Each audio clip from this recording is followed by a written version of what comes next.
Ester. 6-cı fəsil. Padşahın Mordekayı şərəfləndirməsi. Həmin gecə padşahın yuxusu qaçdı. O əmr elədi ki, hökmranlığının xatirə kitabı, salnamələr kitabı gətirilsin.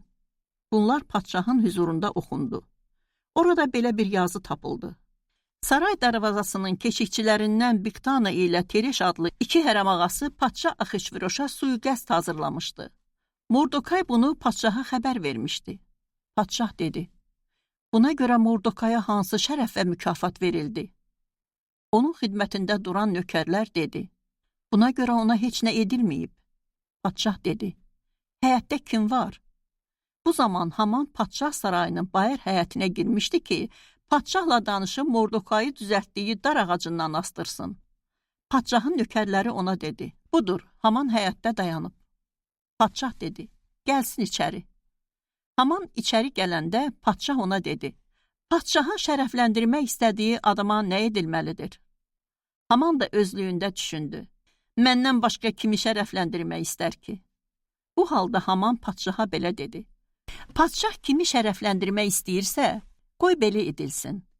Padşahın geyindiyi şahlıq libası, padşahın mindiyi və başına şahlıq kəkli qoyulan at gətirilsin.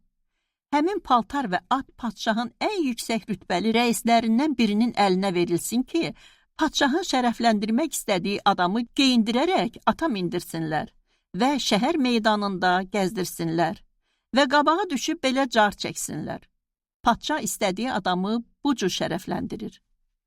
Padşah Hamana dedi, paltar və atı tez götürüb, saray darvazasında vəzifəsi olan Yəhudi Mordekaya dediklərinin heç birini əskiltmədən elə. Haman paltar və at götürüb Mordekayı geyindirdi. Sonra ata mindirərək şəhərin meydanında gəzdirdi və qarşısında car çəkərək dedi, padşah istədiyi adamı bu cür şərəfləndirir. Bundan sonra Mordekay saray darvazasına qayıtdı. Haman isə dərdli və başı örtülü halda tez evə qayıtdı. O, arvadı Zereşə və dostlarına başına gələn bütün əhvalatları danışdı. Müdrik məsləhətçiləri ilə arvadı Zereş ona dedi, qarşısında mövqeyini əldən verdiyi Mordekay Yəhudi soyundandırsa, ona gücün çatmaz.